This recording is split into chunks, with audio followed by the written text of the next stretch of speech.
ವಿಜಯಪುರದಲ್ಲಿ ಭೂಕಂಪನದ ಅನುಭವ ಆಗಿರೋದು, ಹೀಗಾಗಿ ಅಲ್ಲಿನ ಜನರು ಬೆಚ್ಚಿ ಬಿದ್ದಿದ್ದಾರೆ.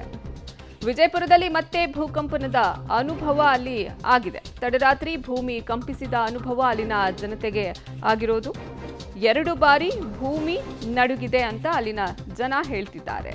ವಿಜಯಪುರ ನಗರದ ಸುತ್ತಮುತ್ತ ಭೂಕಂಪನದ ಅನುಭವ ಅಲ್ಲಿ ಆಗಿದೆ.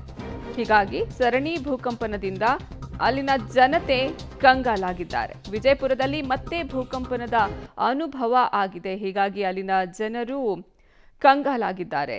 ನಗರದ ಸುತ್ತಮುತ್ತ ಭೂಕಂಪನದ ಅನುಭವ ಆಗಿದೆ. ವಿಜಯಪುರದಲ್ಲಿ ಆಗಿರೋದು ರಾತ್ರಿ ಭೂಕಂಪನದ ಅನುಭವ ಆಗಿದೆ. ಈ ಸರಣಿ ಭೂಕಂಪನದಿಂದ ಅಲ್ಲಿನ ಸಾರ್ವಜನಿಕರು ಕಂಗಾಲಾಗಿದ್ದಾರೆ.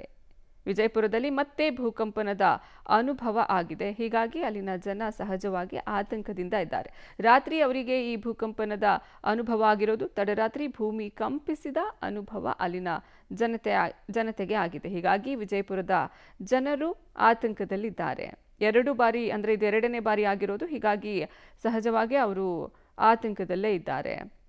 ತಡರಾತ್ರಿ ಈ ಭೂಕಂಪನದ ಅನುಭವ ಆಗಿದೆ. ಭೂಮಿ ಕಂಪಿಸಿದೆ. ಹೀಗಾಗಿ ಜನರು ಆಚೆ ಓಡಿ ಬಂದಿದ್ದಾರೆ. ಏನಾಯಿತು ಅಂತ ಕಂಗಾಲಾಗಿದ್ದಾರೆ. ವಿಜಯಪುರದಲ್ಲಿ ಆಗಿರೋದು ಇದು. ಮತ್ತೆ ಭೂಕಂಪನದ ಅನುಭವ ಆಗಿದೆ. ವಿಜಯಪುರದ ಜನತೆಗೆ ಇದೀಗ ಆತಂಕ ಅಲ್ಲಿನ ಜನರಲ್ಲಿ ಮನೆ ಮಾಡಿರೋದು. ವಿಜಯಪುರದಲ್ಲಿ ಮತ್ತೆ ಭೂಕಂಪನದ ಅನುಭವ ಆಗಿದೆ. ಭೂಮಿ ಕಂಪಿಸಿದೆ. ಇನ್ನು ಕಲಬುರಗಿಯಲ್ಲೂ ಸಹ ಭೂಮಿ ಕಂಪಿಸಿದ ಅನುಭವ ಆಗಿರೋದು. ವಿಜಯಪುರದಲ್ಲಿ ಅಷ್ಟೇ ಅಲ್ಲ, ಕಲಬುರಗಿಯಲ್ಲೂ ಸಹ ಇದೇ ರೀತಿಯ ಭೂಮಿ ಕಂಪಿಸಿದ ಅನುಭವ ಆಗಿದೆ ಅಲ್ಲಿನ ಜನರಿಗೆ. ಹೀಗಾಗಿ ಅಲ್ಲಿನ ಜನರು ಸಹ ಆತಂಕದಲ್ಲೇ ಇದ್ದಾರೆ. ವಿಜಯಪುರದಲ್ಲೂ ಸಹ ಭೂಮಿ ಕಂಪಿಸಿದೆ. ಕಲಬುರಗಿಯಲ್ಲೂ ಸಹ ಭೂಮಿ ಕಂಪಿಸಿದ ಅನುಭವ ಆಗಿದೆ.